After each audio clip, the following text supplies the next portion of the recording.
Magandang araw! Buong Pilipinas, kakaway-kaway lang si CRB.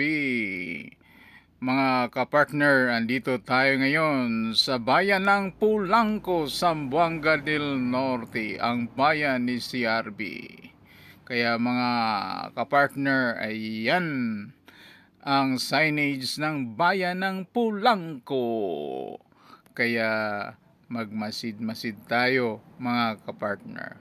Ilibot ko kayo ngayon sa plaza ng Pulangco, Zamboanga del Norte. Ayan, nakikita ninyo ang malaking simbahan katapat ng plaza o parke. Alam nyo naman kapartner, sa panahon ng Espanyol ay magkatabi ang simbahan, ang plaza, ang munisipyo at ang palengke. Kahit saan mang dako sa Pilipinas mga kapartner, yan ang madalas nating nakikita. Ang kagandahan ng plaza ng bayan. Kaya lang, iniikot lang ni CRV ang camera. Ayan, para mamasdan natin kung anong meron sa plasang ito. Kaya ang tema ng bayan ng Pulangco ay Lungsod Ko, Pinangga Ka. Sa Tagalog translation, ayan, bayan ko, mahal kita. Bayan ko, mahal kita. Ayan. Atin lang pagmamasdan, tayo iikot ng dahan-dahan upang makita ninyo na ganito ang itsura ng parke o plaza ng bayan ng Pulangco. Ayan, tayo ay papalapit din sa tennis court. Sa gitna, mayroon ding fountain. Wala nga lang tubig, natuyot na. Ayan. Yan, ikot. Yan, yun ay tennis court. No? May tennis court, no? Sa kabila, yan ang bilong sa plaza.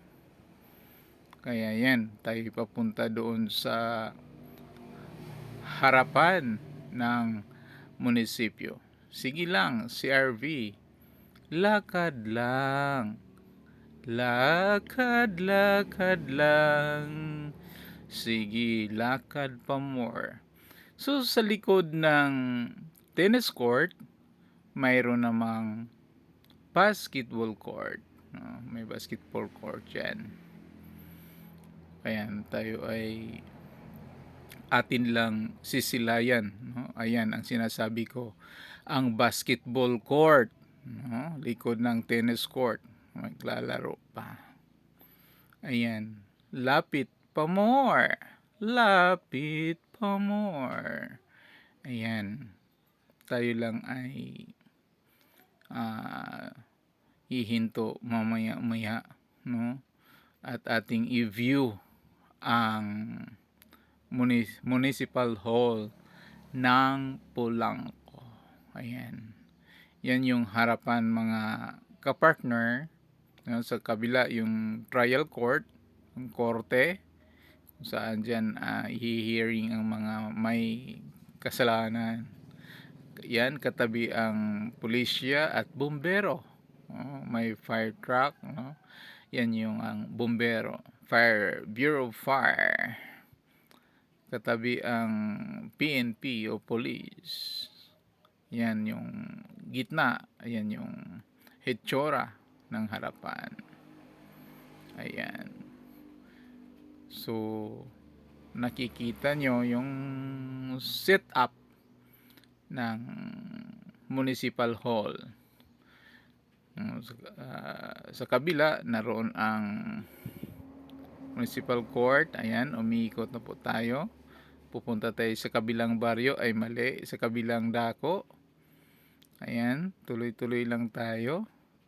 At sa panahon ng may mga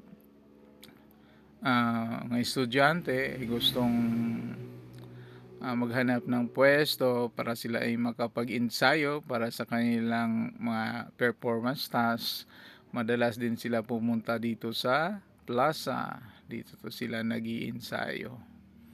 Dito sila nagpa-practice. Kaya may madaanan tayo ngayon na nagpa-practice. Ayan. Okay, mga sisters, galingan ninyo ang pag-indak para mataas ang grado. Oh, mga kapartner, welcome to my vlog. Ayan, pinadaan nila ako. Ayan, welcome mga kapartner. Ayan, yun yung hindi talaga nawawala sa plaza ang kiosko. Kung saan dito idinaraos kung may mga programa ang bayan. So dyan yung magkakaroon ng mga presentation o mga rally, dyan talaga nasa gitna, hindi nawawala yan dito sa bayan ng Polanco. Kahit doon sa Dipolog City, mayroon din talagang kiosko. Ayan.